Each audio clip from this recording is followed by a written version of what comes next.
महसूस किया होगा कि जो लोग अच्छे कर्म करते हैं वे परेशान रहते हैं, वहीं जो बुरे कर्म करते हैं वे खुशी से जीवन जीते हैं।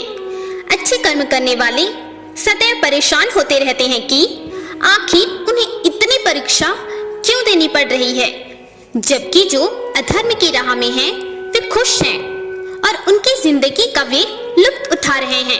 अक्सर आपके मन में भी ये सवाल आता होगा कि आखिर भगवान का ऐसा न्याय क्यों है, और यही सवाल अर्जुन के मन में भी आया और उन्होंने श्री कृष्ण से पूछा, हे माधव, जो भगवान की आराधना करते हैं, धर्म की राह पर चलते हैं, ऐसे अच्छे लोगों के साथ सदैव बुरा क्यों होता है? अर्जुन के मुख से ऐसी बातें सुनकर श्री कृष्ण मुस्कुराए और कहा, मनुष्य जैसा सोचता है और जो महसूस करता है वैसा कुछ नहीं होता, बल्कि अज्ञानतावश वो सच्चाई नहीं समझ पाता। अर्जुन उनकी बात समझ नहीं पाए। फिर श्री कृष्ण ने अर्जुन से कहा, पार्थ, मैं तुम्हें एक कथा सुनाता हूँ, उसे सुनकर तुम समझ जाओगे कि हर प्राणी को उसके कर्म के हिसाब से ही फल मिलता है।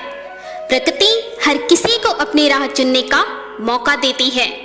अब वो मनुष्य की इच्छा पर निर्भर करता है, उसे धर्म की राह चुनने हैं या अधर्म की। आओ पार्थ, कथा शुरू करें। एक नगर में दो आदमी रहा करते थे। एक आदमी व्यापारी था जिसके जीवन में धर्म की बहुत महत्ता थी। वो पूजा पाठ में यकीन रखा करता था। वे प्रतिदिन मंदिर जाता था और दान धर्म भी करता था और प्रत्येक दिन भगवान की आराधना किया करता था। वहीं दूसरा आदमी बिल्कुल विपरीत था। वो हर रोज मंदिर तो जाता था, लेकिन पूजा करने नहीं, बल्कि मंदिर के बाहर से जूते चप्पल चुराने। उसे दान और धर्म से कोई लेना देना नहीं था। समय बीतता गया और एक दिन बहुत जोर की बारिश हो रही थी। इस वजह से मंदिर के पुजारी के अलावा कोई नहीं था। ये बात जब दूसरे आदमी को पता चली तो उसने कहा कि ये सही मौका है मंदिर का सारा धन चुराने का। पंडित से नजर बचाकर उसने मंदिर का सारा धन चुरा लिया। उसी समय धर्म कर्म करने वाला व्यक्ति मंदिर पहुंचा। दुर्भाग्य से मंदिर के पुजारी ने उसे ही चोर समझ लिया और चिल्लाने लगे।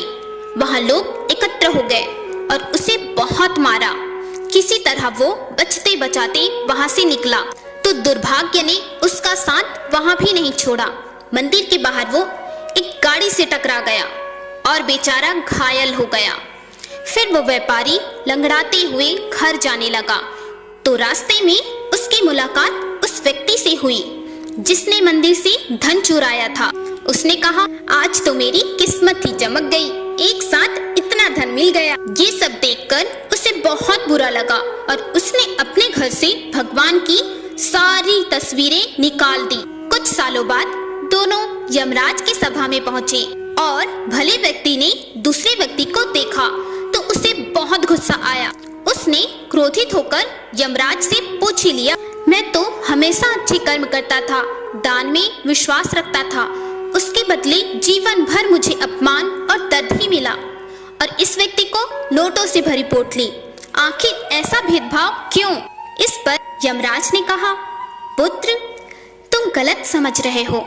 जिस दिन तुम्हारी गाड़ी से टक्कर हुई थी वो दिन तुम्हारे जीवन का आखिरी दिन था, परंतु तुम्हारे अच्छे कर्मों की वजह से तुम्हारी मौत सिर्फ एक छोटी सी चोट में बदल गई। तुम इस दुष्ट व्यक्ति के बारे में जानना चाहते हो तो सुनो। दरअसल इसके भाग में राजयोग था, मगर इसके कुकर्मों और अधर्म की वजह से वो सिर्फ एक छोटी सी धन की पोटली में बदल गया। कथा सुनाने के बाद श्री कृष्ण अर्जुन से कहते हैं, पार्थ, क्या अब तुम्हें तुम्हारे सवालों का जवाब मिल गया? अर्जुन कहते हैं, हाँ माधव।